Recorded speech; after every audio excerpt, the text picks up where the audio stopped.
Alright, Arc System works. I'm ready.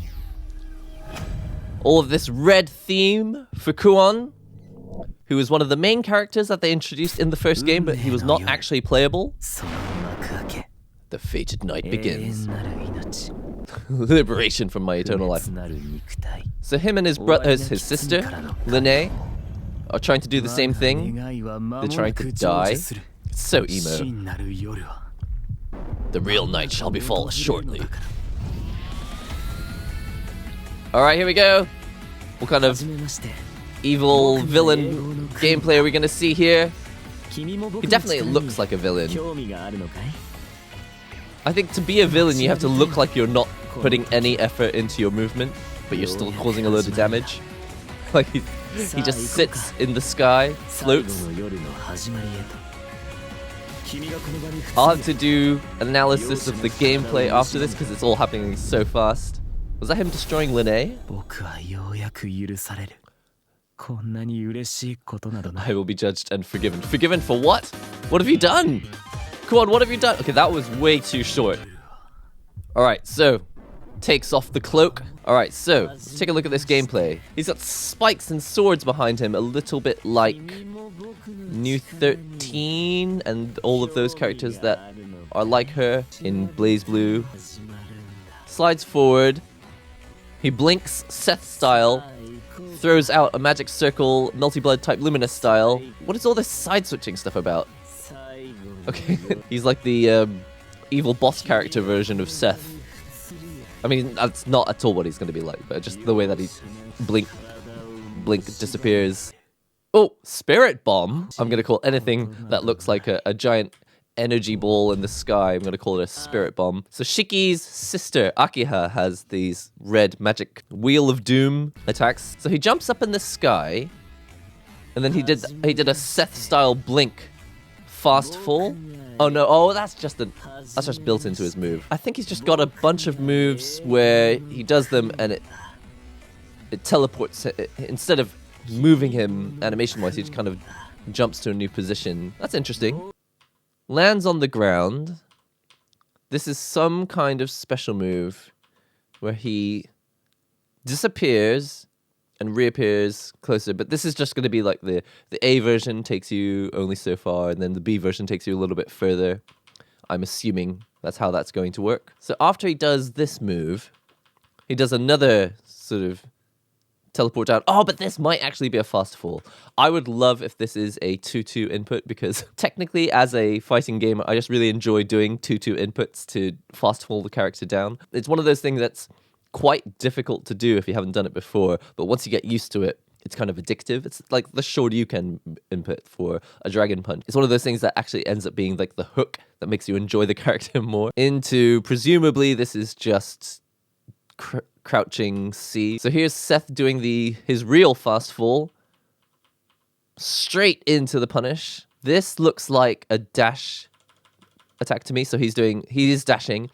This looks like dash A or dash B, which juggles into the combo. That looks like maybe 3C, which will be his presumably anti-air. This doesn't, yeah, that's a charge move, so it's probably charge C. After the charge C, he does a special, so charge C into some kind of, this is such a villain character thing. Who was it? Gonitz in King of Fighters, who had these columns that can just appear anywhere. So this is presumably the A version. The close column. Wow, it bounces them. Hang on a second. It hits him, bounces your enemy off the ground into this way up. Look how high he goes back into the sky for more follow-ups. The style on this character. Whoever drew this pose, one hand out, the other hand. It's so. What is this? What launches him into towards the wall? And what is this? What is this floating? What is this movement? Hang on a second.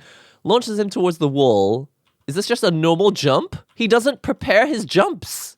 What? I don't know what this move is, but I don't see any preparation, so I don't think it's a special input. You would see him move a little bit while he's doing the inputs, but I don't see any inputs, so I guess this is just a multi-blood style super jump where it angles you forward, or he just pressed forward jump. What's really weird is that when you normally jump, you do a crouch first. Like, it's very difficult for a human to jump without doing a prep before the jump. So you crouch your legs to build up the spring, right? And then you spring forward to jump.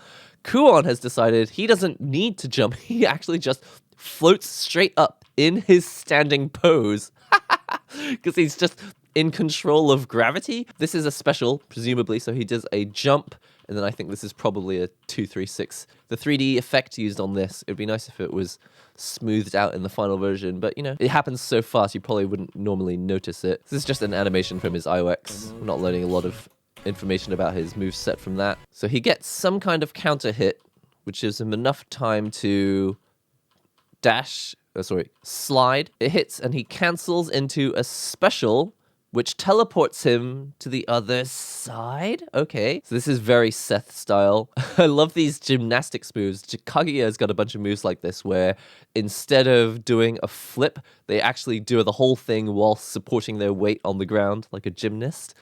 Switched his sides, launches into the sky, does some kind of grounded special, which is the Akiha. What do you call this? The pinwheel? I'm going to call it the pinwheel, which has multiple hits. How many hits is this? 1, 2, 3, 4. Into, what is this?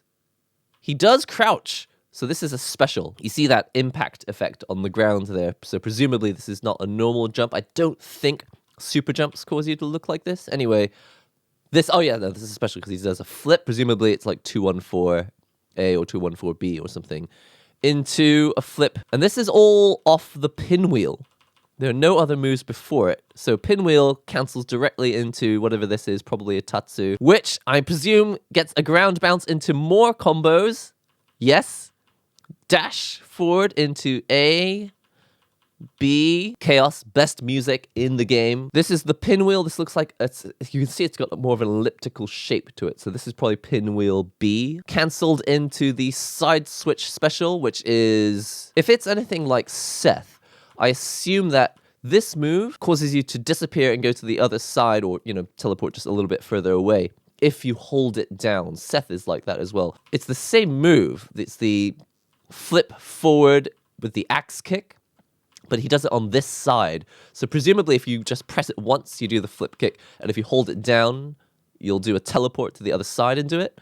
So if we check with Chaos, change sides, axe kick on the opposite side, if you need a side switch or something. This is Swift Master. Sorry, there's another character in Grand Blue Fantasy Versus called Grimnir, who also does this exact same pose.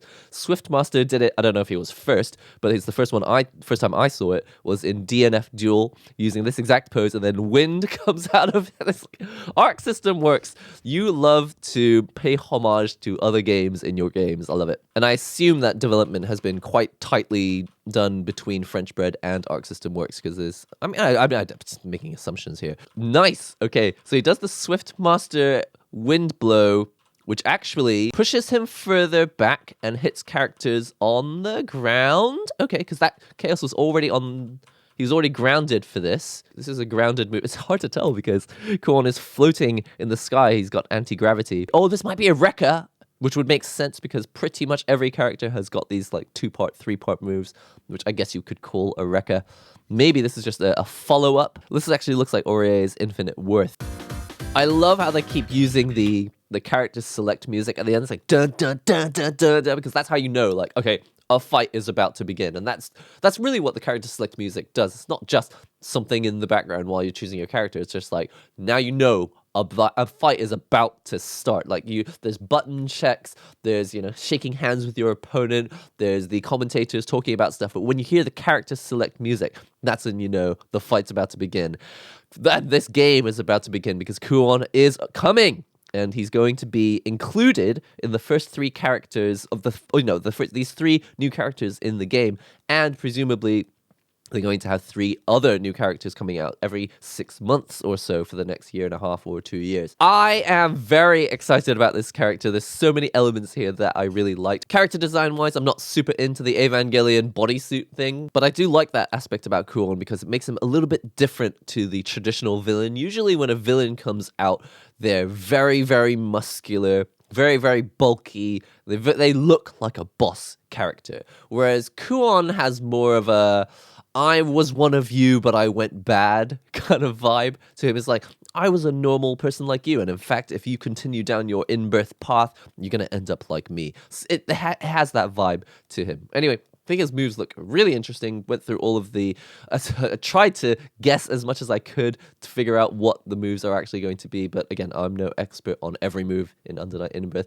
Let me know. What do you think? Are you interested in the moveset? Are you interested in the design of the character? Are you interested in Under Night In-Birth 2? Just let me know in the comment section below. Make sure you subscribe if you haven't already, and check out this video next if you really want to see more footage of what's coming up in Under Night In-Birth 2. Shista Celes. That's all for now. I'll see you next time.